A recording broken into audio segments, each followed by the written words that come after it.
જો તમારામાં કોઈ ખાસ ટેલેન્ટ છે તો તમને આ વિઝા મળી શકે છે. એટલું જ નહીં, જો તમે એક્સપિરિયન્સ પર્સન છો તમારા વર્કમાં તો પણ તમને આ વિઝા મળી શકે છે.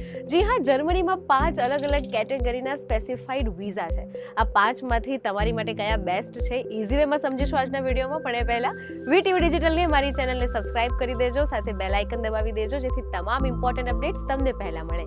Hello, ladies and gentlemen. This is your captain speaking. We'll be landing in the airport in just a few minutes. હા, this is Janvi. Way to વિદેશના આજના વિડીયોમાં જાણીશું કે જર્મનીમાં તમને એક જ વિઝા ખબર હશે કે ભાઈ વર્ક વિઝા. પરંતુ વર્ક વિઝા સિવાય પણ આ ટોટલ 5 અલગ અલગ કેટેગરીના વિઝા છે જે તમને મળી શકે છે. કયા યોગ્ય છે જલ્દી સમજીએ આપણે આજના વિડીયોમાં. આમાં જો તમારી પાસે જોબ ઓફર છે જર્મનીથી તો તમે ત્યાં કાયદેસર રીતે રહી પણ શકો છો અને કામ પણ કરી શકો છો. અને એટલું જ નહીં, જો તમે લાંબા સમય સુધી જર્મનીમાં કામ કરો અને જરૂરી નિયમોનું પાલન કરો તો ભવિષ્યમાં પરમનન્ટ રેસિડન્સ અને પછી જર્મન સિટીઝનશિપ પણ તમને મળી શકે છે. હવે આ સિવાય યુરોપિયન યુનિયન EEA અથવા સ્વિટ્ઝરલેન્ડના નાગરિક તમે નથી તો જર્મનીમાં કામ કરવા માટે તમારે વર્ક વિઝા અને રેસિડન્સ પરમિટ બંનેની જરૂર પડશે. એટલે આ બંને સમજવું પણ જરૂરી છે. હવે જે જર્મનીના વર્ક વિઝાની વાત થઈ રહી છે, જર્મનીના વર્ક વિઝા અપ્લાય કરવા માટે શું કરવાનું અને કયા 5 પ્રકારના વર્ક વિઝા છે ચાલો સમજીએ. જો તમે યુરોપિયન યુનિયનની બહારના દેશના નાગરિક છો જેમ કે ભારતના, તો સામાન્ય રીતે જર્મની જતા પહેલા વર્ક વિઝા તમારે મેળવવો જરૂરી છે. હવે એ માટે સૌથી પહેલો ક્રાઇટેરિયા એ છે કે તમારી પાસે જર્મનીની કંપનીથી જોબ ઓફર હોવી જોઈએ. આ સાથે તમારી પ્રોપર સ્કિલ બેઝ તમારું એજ્યુકેશન છે, સર્ટિફિકેટ્સ છે, એક્સપિરિયન્સ છે, આ બધું જ હોવું જોઈએ.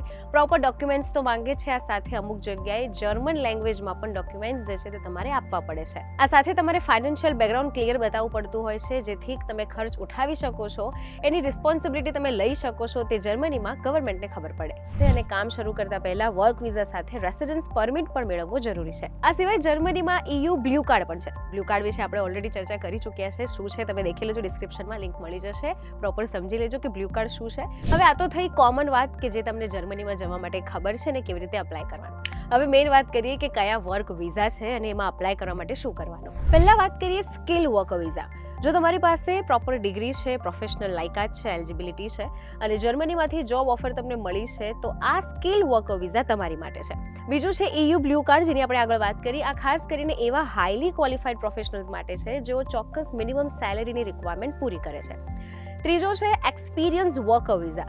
જો તમારી પાસે તમારા વર્કનો સારો એક્સપિરિયન્સ છે તો તમે આ કેટેગરીમાં અપ્લાય કરી શકો છો. અને જો તમે બિઝનેસ કરવા માંગો છો અથવા ફ્રીલાન્સર તરીકે કામ કરવા માંગો છો તો સેલ્ફ એમ્પ્લોયમેન્ટ અથવા ફ્રીલાન્સ વિઝા પણ તમારી માટે સારું ઓપ્શન છે. આ સિવાય જો તમે રિસર્ચ ફિલ્ડમાં છો અને જર્મનીમાં રિસર્ચ કરવા જઈ રહ્યા છો તો તેની માટે પણ અલગ રિસર્ચ વિઝા પણ છે. એટલે જેવું તમારું કામ, જેવું તમારી સ્કિલ ને જેવું તમારું ઇન્ટરેસ્ટ એ પ્રમાણેના આ 5 અલગ અલગ વર્ક વિઝા છે.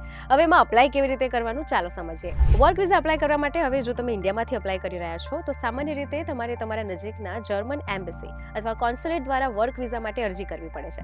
કેટલીક જગ્યાએ ઓનલાઈન એપ્લિકેશનની પ્રોસેસ પણ હોય છે, પરંતુ બાયોમેટ્રિક માટે તમારે ઇન પર્સન જવું જરૂરી છે. હવે જર્મની પહોંચ્યા પછી ત્યાં તમારે સ્થાનિક ફોરેન ઓફિસ જઈને રેસિડન્સ પરમિટ માટે અપ્લાય કરવું પડે છે.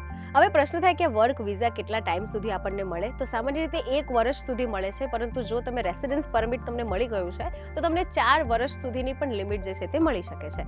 આ સિવાય જો તમારો જોબ કોન્ટ્રાક્ટ 4 વર્ષથી ઓછા સમયનો છે તો સામાન્ય રીતે રેસિડન્સ પરમિટ તમારા નક્કી કરેલા સમય સિવાય પણ લગભગ 3 મહિના એક્સ્ટ્રા એટલે વધારે તમને આપવામાં આવે છે. એટલે ઇન શોર્ટ તમે વર્ક વિઝા માટે અપ્લાય કરી રહ્યા છો એ 5માંથી ભલે કોઈ પણ કેટેગરીના વર્ક વિઝા કેમ ન હોય, પરંતુ આ સાથે તમારે રેસિડન્સ પરમિટ પણ અપ્લાય કરવું જરૂરી છે. કારણ કે બંને સાથે હશે તો જ તમે ત્યાં જર્મનીમાં રહી પણ શકશો અને કામ પણ કરી શકશો. તો હવે પણ તમે જો જર્મની જવાનો પ્લાન કરી રહ્યા છો તો જર્મનીના આ 5 ડિફરન્ટ કેટેગરીના વર્ક વિઝા તમે સમજી લેજો. જે પણ જર્મની જવા ઈચ્છતું હોય એની જોડે શેર કરજો અને આવી જ ઇમ્પોર્ટન્ટ અપડેટ્સ માટે વીટીવી ડિજિટલ સાથે જોડાયેલા રહેજો.